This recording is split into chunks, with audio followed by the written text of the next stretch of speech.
Buying a home in Canada just got a lot more difficult, if not impossible for some people. The Prohibition on the Purchase of Residential Property by Non-Canadians Act, wow, that is a mouthful, prevents non-Canadians from buying residential property in Canada for 2 years starting January 1st of 2023. I'm going to emphasize the word residential in that last sentence because it's very crucial. Recreational properties like cottages, cabins, and vacation properties are exempt from the Act, which means they can be purchased by non-Canadians. This is strange because one would believe the draw for non-Canadians to purchase real estate in Canada is for our landscape. Purchasing a cottage in Muskoka or a chalet in Whistler to vacation would be a draw for most people. We'll touch on this a little more when we talk about the exceptions, but it's very important to note up front. Keep in mind throughout this video that according to CMHC, the Government of Canada has passed a new law to help make homes more affordable for people living in Canada. Before we jump into this important topic, I'd love to know your thoughts on it. Let me know in the comments below if you think this ban will make property more affordable in Canada. We're going to take a deep dive into the Act to understand it further. In this video, we're going to talk about the purpose of the Act, definitions, who's impacted, who's exempt, and will the Act make any impact on housing affordability? Welcome to my channel where I talk about everything real estate related in Canada with an emphasis on Toronto. My name is Macallum and I'm a real estate agent in Toronto, and I lead a team of 42 agents who specialize in residential resale, reconstruction, and leasing. If you like this video, please give it a thumbs up. It helps push this type of content to others like yourself looking to learn. And if you are a buyer, a seller, landlord, or a tenant looking to book a buyer consultation, listing consultation, or just a call to chat about the market, you can click the link in the description of this video where you can book a meeting directly into my calendar. Let's first start off with the purpose of the Act. As mentioned previously, according to CMHC, the Government of Canada has passed a new law to help make homes more affordable for people living in Canada. I mean, this is a pretty easy one. I think we all, even without knowing anything about the Act, could determine that the goal is to make housing more affordable. We've heard it time and time again from different levels of government and regulatory bodies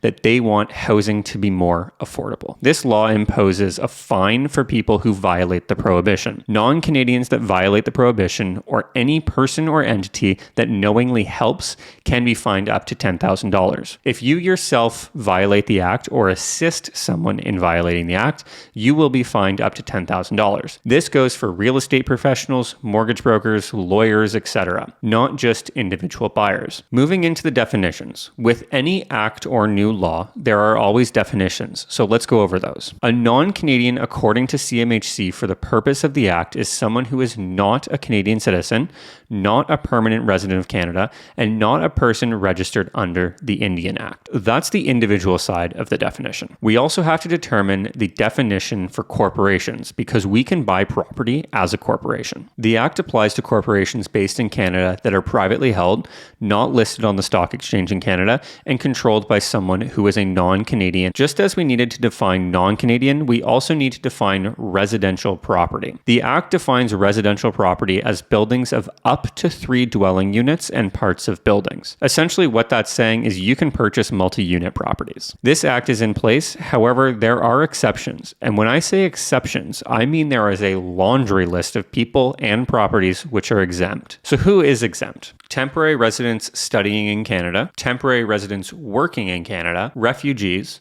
refugee claimants and individuals fleeing international crises, accredited members of foreign missions in Canada, Indigenous people and communities are exempt if it conflicts with the rights recognized and affirmed by Section 35 of the Constitution Act of 1982. Those are the individuals and groups of people who are exempt from the ban. Under each exemption, there are rules which the individual or group must abide by in order to be exempt. I will link the detailed list of these rules in the description of this video. Think back to the beginning of this video when I emphasized the word residential property. The regulations include an exception for any residential property found outside of a CMA or CA as identified in Statistic Canada's Standard Geographical Classification of 2021. A CMA must have a total population of at least 100,000, of which 50,000 or more must live in the core, and a CA must have a core population of at least 10,000. All right, so we've gone over the detailed review of the prohibition of the purchase of residential property